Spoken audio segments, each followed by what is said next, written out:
Assalamualaikum warahmatullahi wabarakatuh. Hari ini untuk sains tingkatan 4, kita akan bincangkan jisim dan inersia.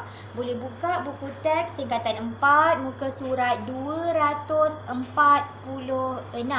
Okey, sebelum tu cikgu jelaskan sedikit ya. Sebenarnya kita di sekolah sebenarnya kita belajar sehingga kita baru sampai 11.1. Walau bagaimanapun untuk 11.2 dan 11.3 cikgu akan ajar di sekolah nanti selepas habisnya cuti PKPB ini.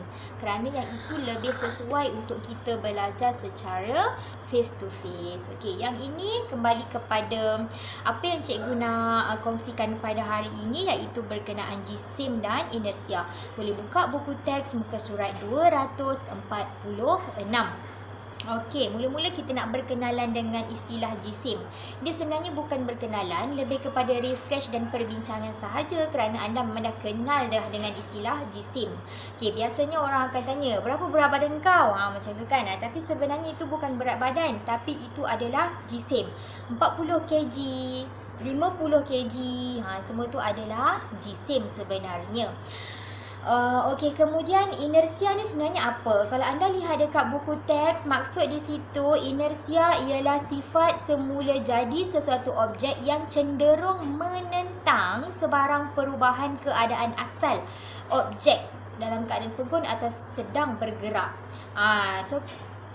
Secara ringkasnya inersia ni dia macam kita, sesuatu objek tu dia nak kekalkan keadaan asalnya.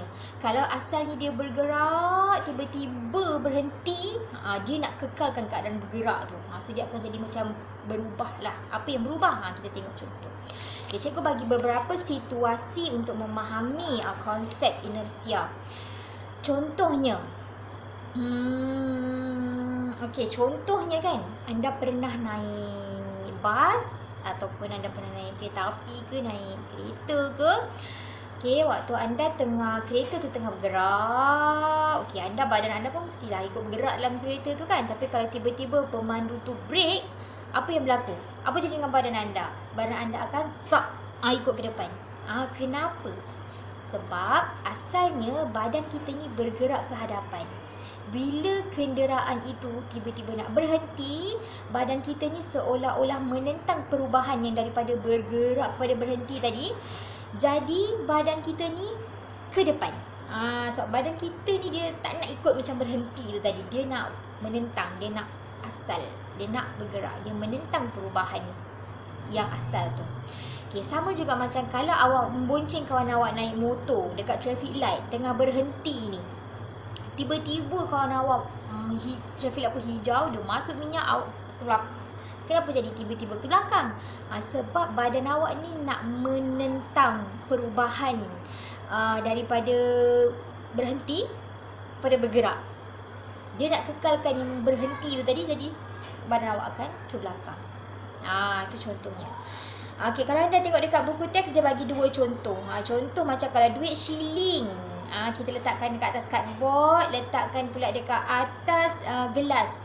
Bila kita tarik cardboard tu dengan kuat, sentak, apa yang berlaku kan, shilling tu dia tak ikut cardboard tu bergerak tau. Shilling tu dia akan jatuh dekat dalam. Dia tak ikut bergerak.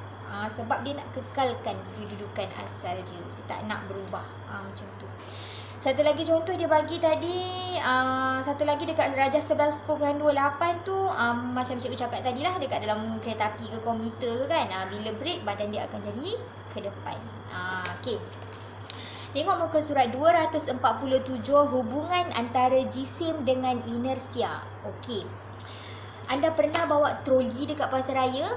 Sebelum beli barang, masa troli tu kosong, anda senang je tolak. Tapi bila barang dah penuh, dah mulalah troli tu gerak ke kanan ke kiri. Ataupun bila dah ke kanan, kita nak bagi dia tegak ke kiri balik susah. Bila dah kiri, kita nak bagi dia straight balik dah susah sikit kan.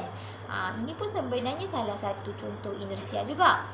Kenapa bila kosong dan bila ada barang, dia lain dia punya efek. Itulah hubungan dia. bila jisim bertambah, sebenarnya inersia bertambah. Kita baca dekat situ. Semakin besar jisim sesuatu objek, semakin besar inersia objek tersebut. Okay, satu lagi uji kaji yang anda boleh buat dekat rumah. Okay, katakan anda ada 2 baldi. Satu baldi tu anda isikan dengan pasir, satu baldi tu kosong. Tu anda macam ikatlah dekat tali macam tu kan. Cuba tolak, bagi dia bergerak. Yang mana satu yang lambat berhenti? Okay, yang lambat berhenti tu yang ada isi, yang jisim dia besar ke ataupun yang kosong? Okey, cikgu harap anda jelas dengan penerangan berkenaan jisim dan inersia. Untuk tugasan berikutnya cikgu akan update dalam group. Okey, terima kasih.